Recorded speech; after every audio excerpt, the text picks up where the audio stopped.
Nah, ngomongin soal regulasinya juga nih Pak, sebenarnya, bagaimana sih Pak regulasi PDP itu yang mungkin sebentar lagi akan disahkan, mempengaruhi berbagai industri dan, ya sektor bisnis di Indonesia Pak? Banyak sekali, perusahaan yang mungkin meluncurkan layanan yang ya tanda kutip misalnya sebenarnya tidak perlu collect data, tapi Mhm. ya tetap collect karena kan sebelum PDP ini tidak ada aturannya, sanksinya, seperti itu ya. Jadi ya collect aja siapa tahu nanti butuh di kemudian hari seperti itu. Tapi dengan adanya PDP ini, begitu kita collect, eee data pribadi, nah di situ kan kita harus mematuhi itu ada aturan-aturan di UPDP.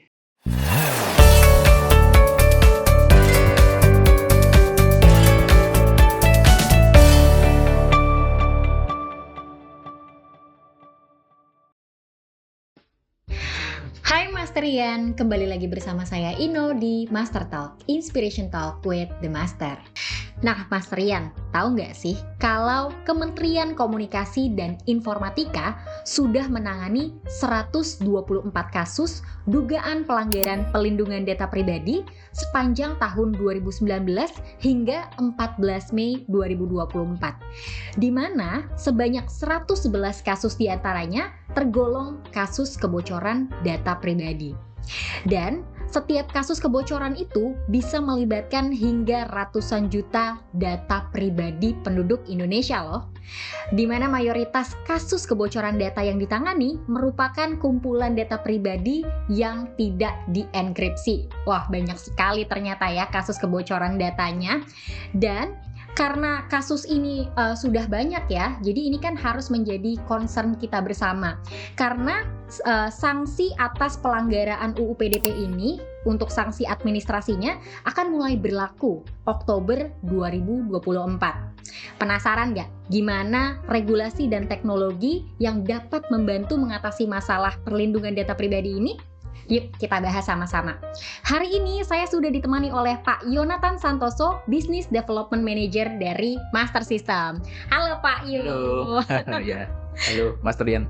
Gimana kabarnya Pak Yo hari ini? Baik, terima kasih. Baik, luar biasa. Luar biasa. Pak Yo, kita kembali lagi akan membahas tentang perlindungan data pribadi. Ini memang jadi satu pembahasan yang lagi hangat, Pak. Ya, Karena memang panas malah. betul, sanksi administrasinya kan memang akan diberlakukan mulai Oktober 2024 ya Pak, di tahun ini ya.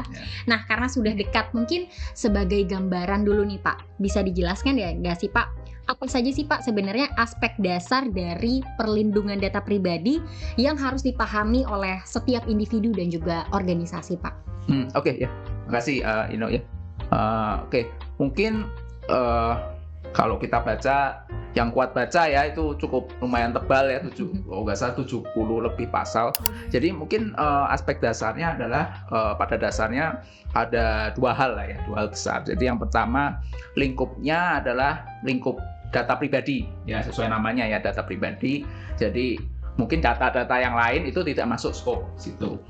Nah, kemudian data ini memiliki daur hidup atau cycle. Nah, cycle inilah yang nanti diatur. Jadi mulai kita mendapatkan data ya, pihak-pihak perusahaan ya mendapatkan data, kemudian mengolah, menyimpan, membagikan, menampilkan, dan bahkan yang terakhir menghapus data. Jadi itu ada cycle-nya.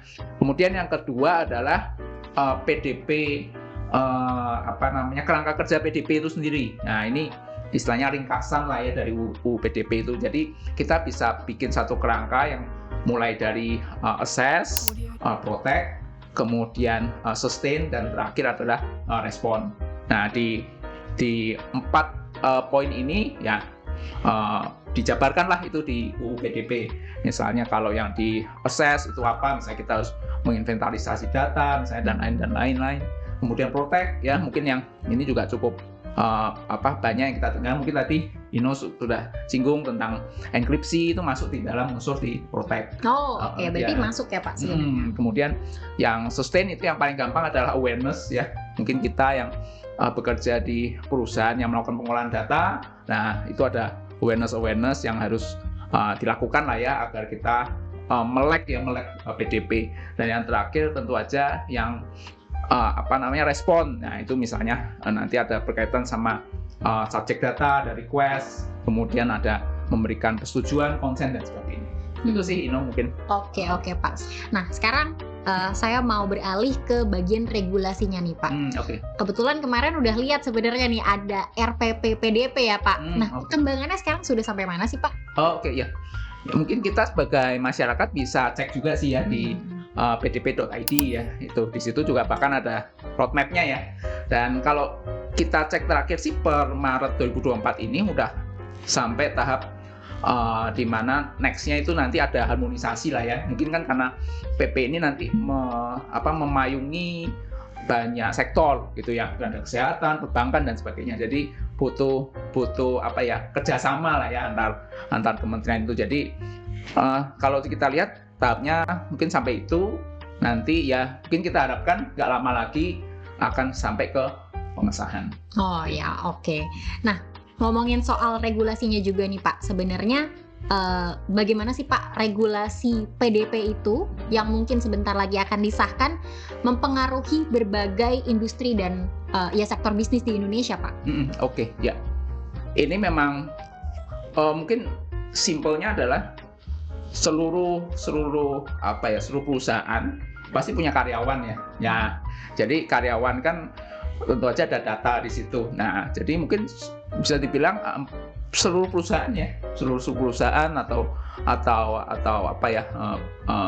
pihak yang mengolah data, baik itu di internal ya data karyawan dan sebagainya itu masuk ya dalam skop UU PDP ini. Jadi mungkin setelah ini dampaknya perusahaan-perusahaan itu akan lebih hati-hati dalam hal pengolahan data. Mungkin selama ini banyak sekali perusahaan yang mungkin meluncurkan layanan yang ya tanda kutip misalnya sebenarnya tidak perlu collect data, tapi ya tetap collect karena kan sebelum PDP ini tidak ada aturannya, sanksinya seperti itu ya. Jadi ya collect aja, siapa tahu nanti butuh di kemudian hari seperti itu. Tapi dengan dari PDP ini, begitu kita collect data pribadi, nah di situ kan kita harus mematuhi itu ada aturan-aturan di UPDP. Nah di situ tentu aja ada dampaknya, harus patuh. Nah patuh itu bisa jadi diterjemahkan nanti dengan cost dan sebagainya gitu ya. Jadi mungkin ada dua kata penting dampaknya, yaitu minimization ya, sudah pasti nanti ke depannya perusahaan akan meminimalisir lah ya penggunaan data pribadi karena ya itu ada aturannya seperti itu. Dan kedua adalah caution ya, jadi lebih hati-hati ya. Mungkin jadi yang semula mungkin simpanlah di cloud gratisan misalnya ya data pribadinya. Nah mungkin setelah ini nggak bisa seperti itu karena kan nggak ada jaminan penyimpanannya aman dan sebagainya. Oke. Berarti sekarang kalau misalnya perusahaan, industri mau collect data, baik itu data karyawan, calon karyawan maupun data customer gitu ya, memang harus hati-hati mulai dari pengumpulan sampai ke penyimpanannya juga ya Pak? Iya, pengumpulan. Oke. Nah, sekarang mungkin gini Pak, apa aja sih Pak langkah-langkah yang perlu diambil oleh perusahaan untuk memastikan mereka bisa patuh terhadap regulasi PDP yang akan berlaku, dan gimana cara mulainya? Oke, ya. Ini jadi PDP ini kan namanya peraturan ya, cukup banyak. Tapi gini, mungkin kita bisa buat sebagai satu journey gitu ya, satu perjalanan gitu. Nah, perjalanannya pasti ada mulainya gitu ya, satu demi satu seperti itu. Nah, mungkin mengacu ke peraturan yang lain juga. Jadi sebenarnya UU PDP ini juga memiliki unsur people, proses, dan teknologi seperti itu ya. Jadi nggak melulu tentang paperwork ya, proses saja, tapi juga ada sisi people-nya ya, orang per orang. Selain itu juga ada sisi teknologinya. Jadi kita nggak bisa memisahkan tiga unsur itulah ya. Nah kita biasanya sih journey kita mulai dari sisi people-nya dulu seperti itu. Nah saat kita mulai people ini atau stakeholder atau orang per orang yang akan mengimplementasikan solusi PDP ya, tentu saja harus mengerti PDP itu apa, kewajiban apa yang mereka harus lakukan. Kemudian dari sisi subjek data ya tentu saja hak hak dari subjek data sebagainya. Nah itu sisi people. Nanti di cycle juga yang di paling ujung juga sisi people-nya adalah awareness ya gitu ya, dan itu terus menerus lah, continuous. Nah itu dari sisi people. Kemudian sisi proses. Nah sisi proses tentu aja akan dimulai dari assessment biasanya. Assessment ya, kita bisa ada satu perusahaan, mungkin satu perusahaan dengan perusahaan yang lain berbeda-beda ya, mereka sudah ada policy yang berhubungan dengan perlindungan data, ada yang belum sama sekali, ada yang sudah ada tapi mungkin belum lengkap dan sebagainya. Nah itu nanti setelah assessment ini biasanya dilanjutkan dengan remediation-nya lah ya. Jadi kita ada kekurangannya, misalnya kontrak kerja nggak ada klausul tentang data pribadi, nah itu harus dibuat lah seperti itu. Nah itu mungkin bahasanya biasanya adalah framework development biasanya namanya. Nah itu dari sisi proses. Dan yang terakhir tentu aja proses ini setelah dibuat prosedur, kemudian framework itu ya, itu harus diimplementasikan, harus dijalankan gitu ya. Nah dalam menjalankannya bisa jadi kita itu butuh bantuan dari teknologi. Nah ini yang unsur yang terakhir yaitu yang teknologi. Teknologi ini adalah membantu kita menjalankan proses-proses yang tadi seperti itu. Bisa jadi perusahaan yang memproses data ini besar ya, jadi kita nggak bisa melakukannya manual gitu. Kalau manual ya monggo, tapi repot seperti itu kan. Nah itu kita butuh teknologi di situ untuk menjalankan atau mengotomatisasikan proses. Ya mungkin seperti itu. Oke.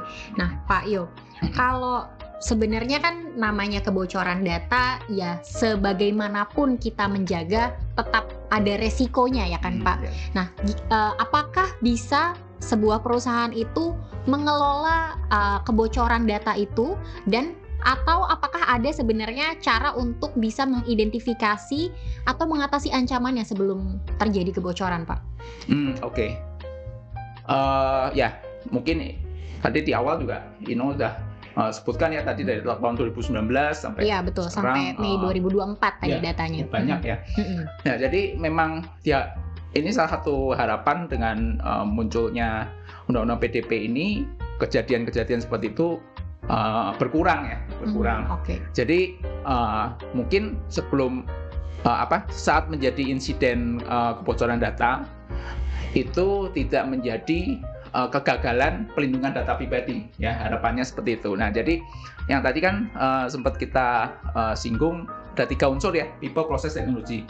Nah itu akan memainkan peranan penting ya. Jadi yang pertama misalnya people, jika kita mungkin yang di pihak pemrosesan data gitu ya sudah menerima training, atau mungkin nggak harus training, awareness ya, paling nggak mungkin setahun sekali ataupun secara reguler di perusahaan diadakan sosialisasi misalnya, jangan sembarangan colok USB contohnya seperti itu ya. Nah jadi kita sebagai user aware, saya kok ketemu USB ada tergeletak di lantai, nggak saya colokkan nih ke laptop kantor misalnya seperti itu.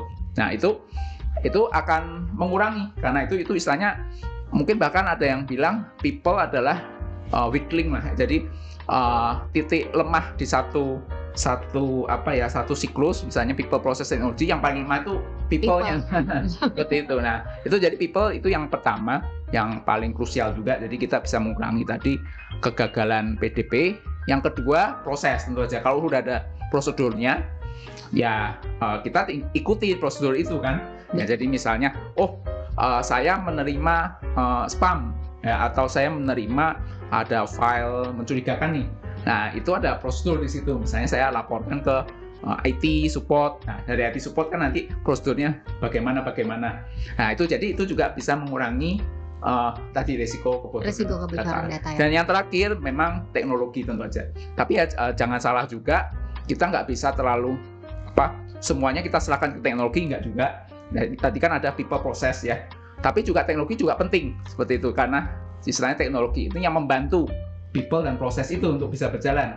Ya misalnya tadi kita laporkan ke IT support. Nah bisa jadi IT support nanti akan menggunakan tools misalnya untuk mengkarantina malware dan sebagainya. Nah itu kan butuh teknologi seperti itu. Ya jadi harapannya dengan PDP ini, yaitu gabungan People Process Technology, bisa mengurangi